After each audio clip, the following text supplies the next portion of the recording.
Hey, you guys, I'm so glad that you're here. Welcome back to Rebuilding in Recovery. My name is Tracy. I am a psychotherapist in addiction recovery, and this is where I share my experiences to help you break the cycles of addiction and build a happy, successful life in recovery.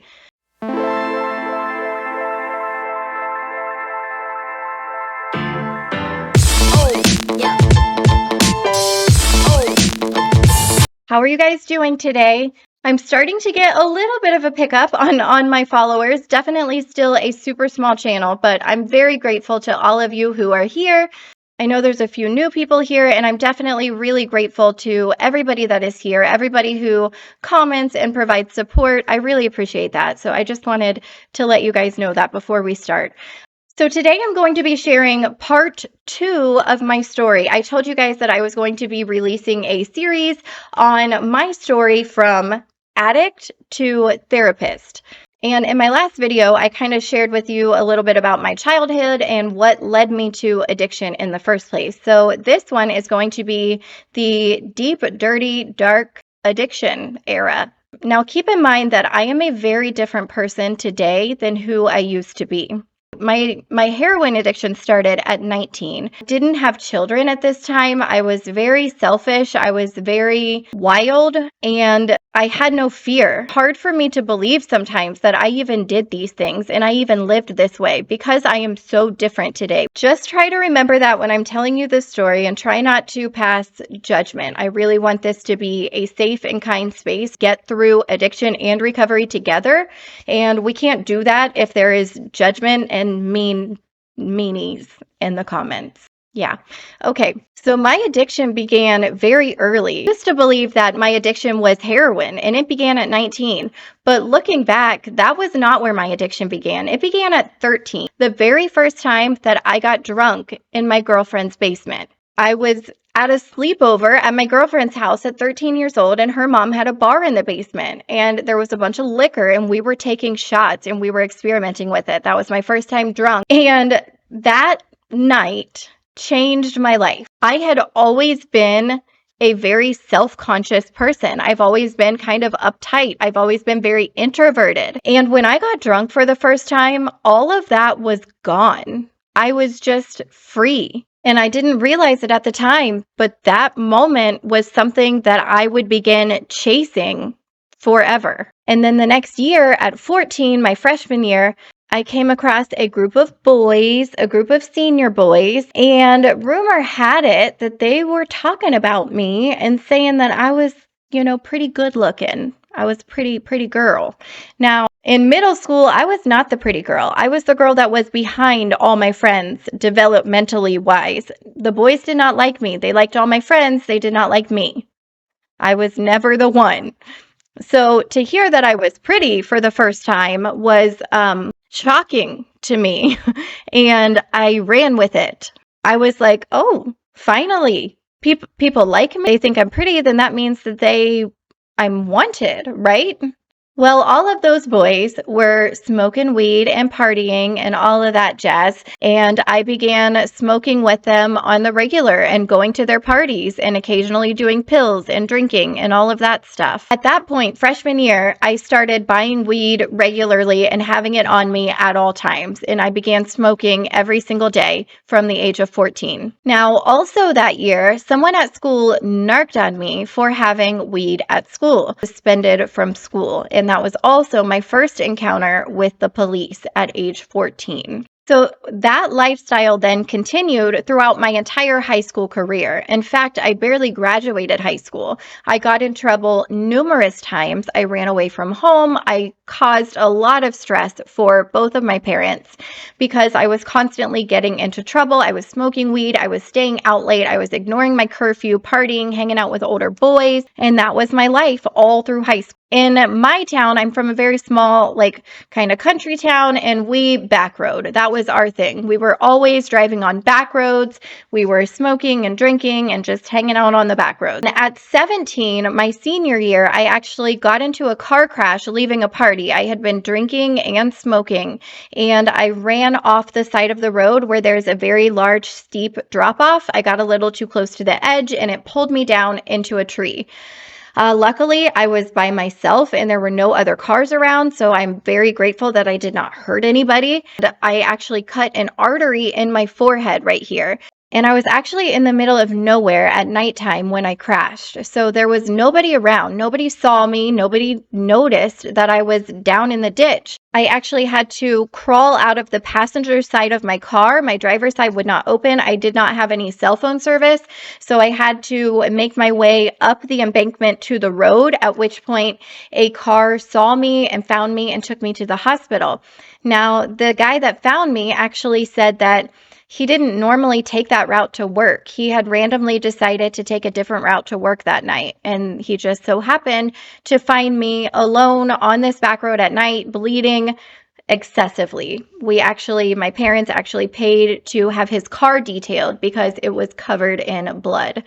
And that was my first criminal charge at 17 years old. I was charged with a DUI and a PI. Now, I did graduate high school, just barely, and I was still doing my thing after that. I was still smoking regularly, drinking regularly, and I got a job as a hairdresser. But a few months into my hairdressing, my boss decided that I was just not very good at my job. So I had worked at the salon for 2 or 3 years, like as a cleaning girl and a receptionist and as a stylist for only a few months.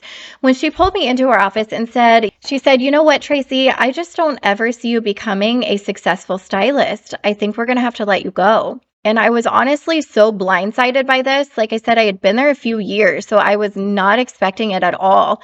And I was new to hairdressing. I was only a few months out of school. So I was very surprised that she was like, yeah, no, we just don't even...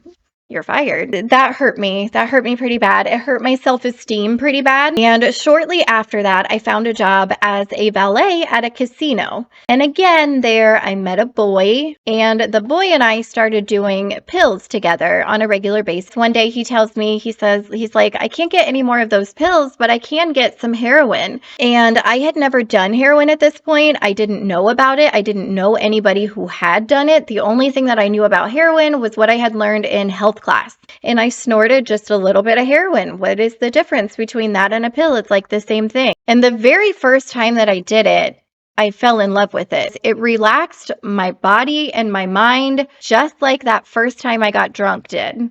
I no longer was worried about if I was doing the right thing or if people liked me or whatever. I just was relaxed and in the moment, and I didn't have to care anymore. I know there's a lot of controversy regarding like addictive personalities, and I do tend to have an addictive personality, if you will. You know, the first time that I ever ate Butterfinger ice cream, I absolutely loved it. And I was like, you know what? This is one of those things that I would like to have in the freezer all the time for whenever I feel like I would like some Butterfinger ice cream. Well, the same thing happened when I tried heroin for the first time. I thought I need to get some of this for the house, to have some of this all the time for when I need it. But I wasn't really doing that. I wasn't buying it regularly. I was doing it just occasionally, recreationally with this boy until said boy left me. And that made me very sad. And again, that hurt my self-esteem. I was self-medicating at home one day. I was drinking and smoking and it was not working. I was still feeling very sad. And then I suddenly realized, oh, wait. I have access to something stronger. I have access to something that will take this pain away. So I called a mutual friend and I said, do you have any of this right now? And he was like, I'm actually on my way to the city right now to get some. He said, come on up. So I jumped in my G6. I had a Pontiac G6 at the time. I thought I was ballin'. And I sped off to Cincinnati. And that was my first trip to the city. And from there, my addiction was on. I am from a very small town, farming town. We don't have heroin here.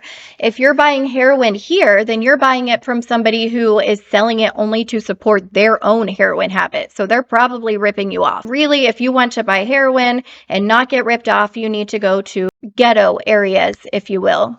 Imagine this also, nobody had told me that heroin makes you physically dependent on it. So after I started doing it a little more regularly, I started to feel not right without it. And I didn't even realize what was happening. And one day I was on the way to the city with some friends and I was like sneezing and they're like, "Are you dope sick?" And I was like, "What is that?" And they're like, "What?" When you don't have heroin on a regular basis, you get sick, you go into withdrawal. Once it got to the point where I was physically dependent on heroin, obviously the habit progressed very quickly from there, spending massive amounts of money to be able to snort enough heroin to maintain feeling well. Every time we would go, somebody would always be like, "Do you want to bang it this time? You want to try it? You want to bang it?" Finally, like, I was snorting so much and spending so much money and still not really feeling well. And they're like, "If you bang it, you're going to save a lot of money. You only have to do like this much if you bang it." And so eventually I said, "Okay, all right, let's give it a shot." Literally.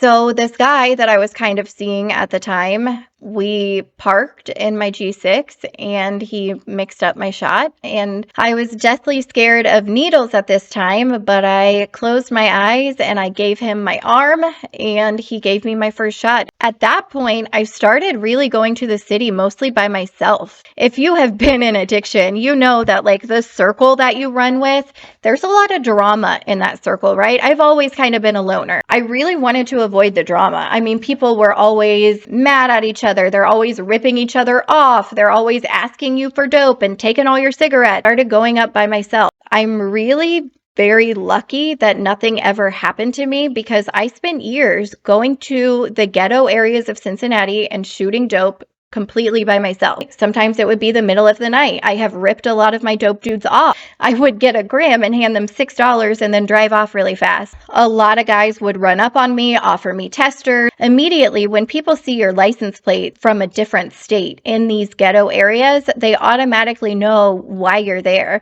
I remember this one time I did my shot and then I immediately passed out in the McDonald's parking lot. Drive-through attendant actually came outside and knocked on my window and was like, "Are you okay?" Because I was like nodded out, slumped over in the driver's seat. And thank God he came out there, was able to leave at that point. A petite white girl in the ghetto at night by herself, all knotted out. It's not the safest place to be. I was in the roughest neighborhoods in the city and I never even thought twice about it. I even had dealers telling me, "You shouldn't go down to that area by yourself." Because when you're young, you think you're invincible. You think it's not going to happen to you. And I'm so lucky that it didn't happen to me. I'm so lucky that I did not OD in my car by myself. So obviously, as this lifestyle continued, I ended up quitting and losing jobs. When you are dope sick every other day and you have to spend all your time chasing heroin, you can't hold a job. You can't commit to showing up at work at a certain time. Once I lost my job, that was the problem because how do you pay for your dope at that point? It's a very expensive habit. At the end of my addiction, I could not go 3 or 4 hours without being dope sick. I would do a shot of heroin before I went to bed at night, and I would wake up dope sick before the sun came up. Yeah. Inactive addiction, no car, no job, no money, no nothing. Everybody is mad at me. My family knows at this point. They've been able to figure out what's going on. They've seen my arms. They've seen my behavior. They've probably found paraphernalia. My mom had videos of me nodding out in her house.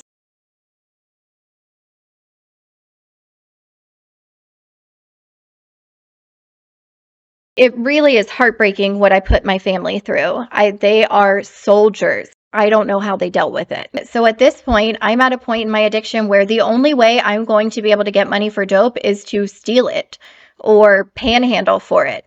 So that's what I was doing every day in my life. Every person that I met, the only thought in my mind that I had is, can I get anything out of you? Can I get money out of you somehow? Are you going to give me some? Are you going to leave your wallet laying around? Do you have something valuable in your home? Even not valuable, I'll take all your DVDs and take them to the pawn shop for $20. That is how bad I was at that point. And when your life is like that, it goes downhill very, very fast. And it didn't take long to get my first arrest warrant. And at this point, I wasn't getting high anymore. I wasn't partying anymore. I wasn't having fun anymore. The only thing I was doing was maintaining. I had to do dope simply to be able to function, simply to be able to get out of bed for the day. If you have never experienced withdrawal or being dope sick, I hope that you never do. It is something that I honestly would not wish on my worst enemy. People will go to great, great lengths to avoid being dope sick. It is the most miserable feeling in the whole entire world. And I did what I had to do to avoid being dope sick, which was very shady things. I still sometimes have trouble with the way that I treated people, the things that I did back then. When you are in that position, you don't have any regard for anyone else. All of your morals that you grew up with your whole life, they're gone. I often compared being in addiction to being possessed because I saw myself doing these shady things. I did not like that I was doing these shady things, but I couldn't stop. It didn't matter. I can't be sick, and that's all there is to it. It was the most miserable time in my existence. I remember lying on the bathroom floor, dope sick, thinking to myself, this is it. I'm never getting out of this. I will never be able to make it through detox. I'm going to die of an overdose or I'm going to spend years in prison. I actually hoped that I would. I did shots that were massive,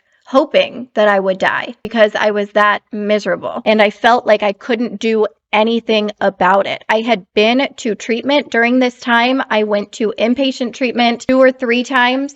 I did the methadone clinic. I tried being on Suboxone a few different times. A hospitalized detox. I tried to detox myself. I tried everything and I couldn't make it through. Even if I did make it through detox, I always went back and I just felt like there's no hope for me. I was getting arrested pretty regularly. Once you're arrested and you're in the system and you're on probation, then you have probation violations to worry about. If you fail a drug test or you miss a probation appointment, you have a warrant out for your arrest. So because of that, I constantly had warrants out for my arrest. I was constantly living on the run, which is a miserable existence. You're scared to drive. You can't go home. You're expecting them to knock on your door at any time. By the end of my addiction, I had been arrested at least 6 times. I was actually staying in someone's cellar because I had a felony arrest warrant and I couldn't go home. And when I say cellar, I mean a legitimate concrete spider cellar. Probably my lowest point in my addiction. This was the end of 2013 and I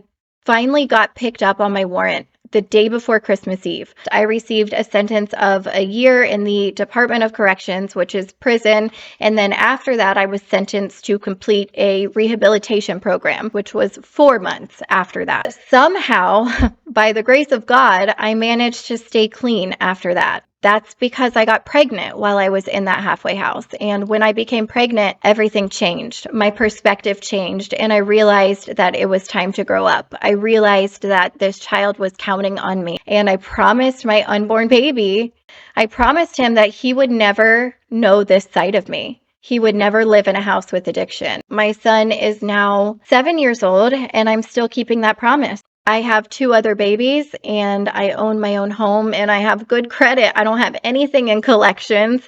My family and I are tight. I am a therapist and I live a legitimately good, happy life now. And I wake up every single day amazed by it. So if you are in active addiction and you are struggling and you are feeling like there is no way out for you, you're not going to be able to make it through detox, the mess that you made is too big, there's no way it can be cleaned up. That's not true. I thought that too. And look at where I am today. If I can do it, you can do it. And I promise you that. If you are struggling, there is a link below this video to addiction and mental health resources. And I highly encourage you to reach out for help as soon as you can. Your story does not have to be over like you think it does. So that, my friends, was the story of my addiction. My next video in the series will pick up just after being released from prison and exploring my early recovery with me. Thank you guys for watching. I hope this was beneficial for you, and I will see you in my next one.